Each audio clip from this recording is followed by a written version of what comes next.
Good morning, everybody. It is Wednesday, April 22nd, 2020. Whoa. So excited to be reading with y'all today, this morning. And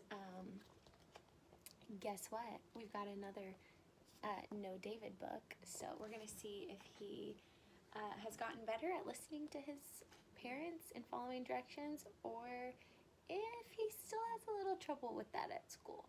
Which, if we can look at the picture, I predict that he might have a little bit of trouble with that at school, because I see his face and his paper airplane in his hand. But we'll see.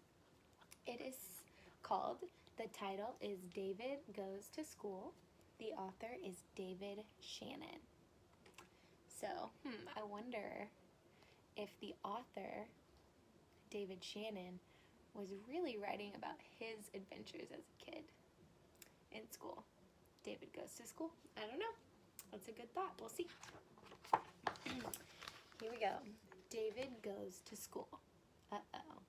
This, to me, I'm reading the picture. I obviously don't know, but good readers read the pictures and the words and retell the story. So I look at this picture and I see a woman dressed in a dress, and she looks pretty nice, like maybe she's at work. And I see an apple, and usually a good sign or a good symbol for a teacher could be an apple on their desk. I see a big desk with pencils and staplers, and so I'm guessing that this is David's teacher. I also see her body language, which her arms are crossed. And if you cross your arms right now, whenever you cross your arms, not all the time, but a lot of times, it usually means you're upset. Practice. You're upset. Usually people cross their arms. So I'm guessing the teacher isn't going to be too happy with David. That's my prediction. Let's find out. David's teacher always said, "No, David. No yelling, no pushing, no running in the halls." Does this teacher sound like Miss Lair? Just kidding. David, you're tardy. Being tardy means he's late to class. Sit down, David.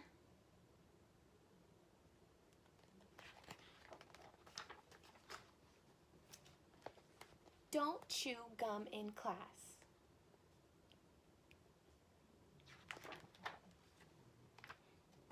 David, raise your hand. Look, his mouth is wide open. He's shouting out. And this little girl has been raising her hand, waiting patiently.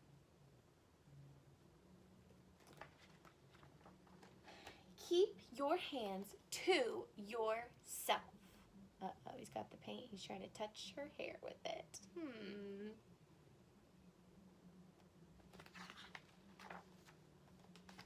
Pay attention. Instead of listening to the teacher, he's staring out the window, looking at the clouds. Wait your turn, David. Uh-oh, he's about to cut everybody in the lunch line. I don't care who started it. Teacher's saying, it doesn't matter who started it. You both threw the food at each other. David, recess is over. Oh, he's still playing with the ball at recess. Wow.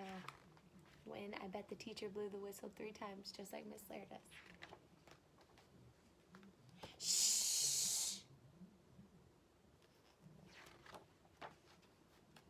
Again? So the way he's standing, his body language, like we were talking about earlier, is telling me that he has to use the restroom. And she said, again? So he must have just gone, and then he wanted to go back again and again and again. She's like, you just went.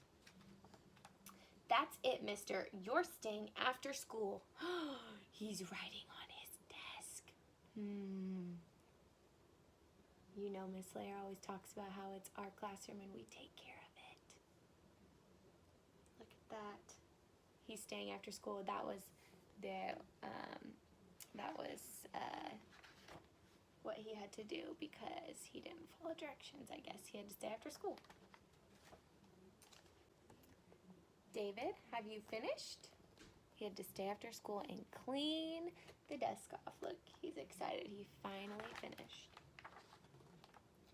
Good job, David. Aw, and she still gave him a star because he went back and he fixed his mistake of cleaning the desk. So, what I want you to do... Oh, wait, we got one more page. Yes, David, you can go home now. He's happy. All right, I want you to draw me a picture of a time that maybe you didn't follow all the rules at school and Missler had to ask you to change your choice. And yeah, here we go. Have a great day, and I hope that you all are just having so much fun and that you're staying active, and I'll talk to you later.